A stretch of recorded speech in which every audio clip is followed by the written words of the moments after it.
qu'il était très important pour Grenoble-Alpes Métropole d'être à l'initiative de ces rencontres. Beaucoup de métropoles sont représentées aujourd'hui et pour nous, c'est déjà une belle réussite. Ces rencontres, elles sont pour nous l'occasion de mettre en commun, finalement, de mettre au pot ce qu'on fait et ce que font les autres et de regarder ce qui marche pas et comment on pourrait améliorer tout ça. Donc c'est vraiment, je dirais, le partage et l'échange d'expériences qui est important pour nous au conseil.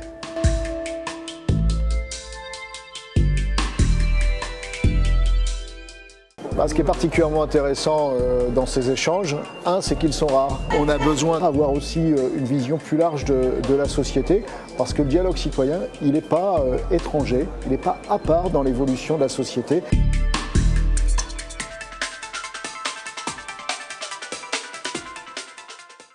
Ce qui m'a surpris, c'est tout particulièrement la réflexion sur les tiers-lieux. Je me suis aperçue que nous, dans les conseils de développement, il faut apprendre à travailler ensemble, à partager ensemble ce qu'on a à mettre en commun pour construire quelque chose. Donc voilà, j'ai appris qu'il fallait qu'on change nos méthodes à l'intérieur même de chaque endroit où on se trouve.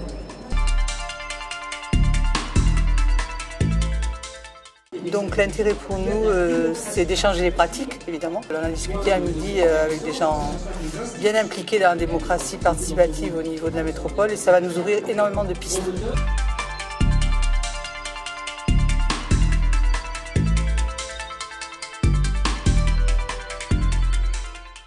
Ce qui est intéressant, c'est d'avoir des retours de pratiques des autres territoires, des autres collectivités, des autres conseils de développement.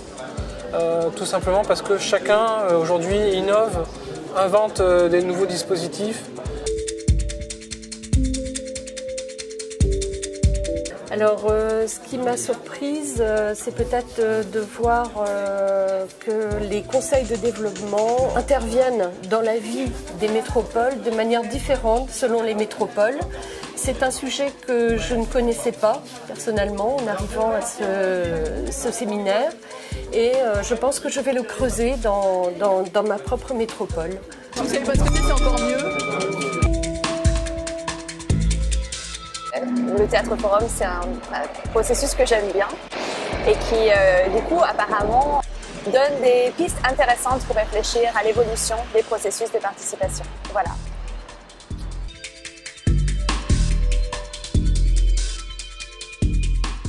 Oui, ce qui m'a surtout surpris, c'est finalement que partout, les mêmes sujets se posent.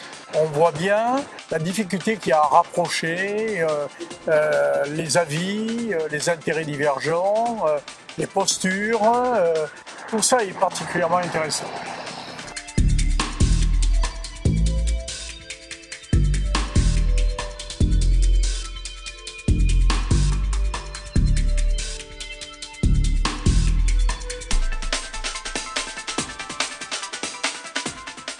Ce qui m'a surpris, c'est de voir la dynamique. Souvent, on a des envies, une énergie, et qu'il nous faut la partager. Et je crois que c'est vraiment les chemins du possible au niveau citoyen. Retrouvez et suivez le C2D sur son site internet et les réseaux sociaux.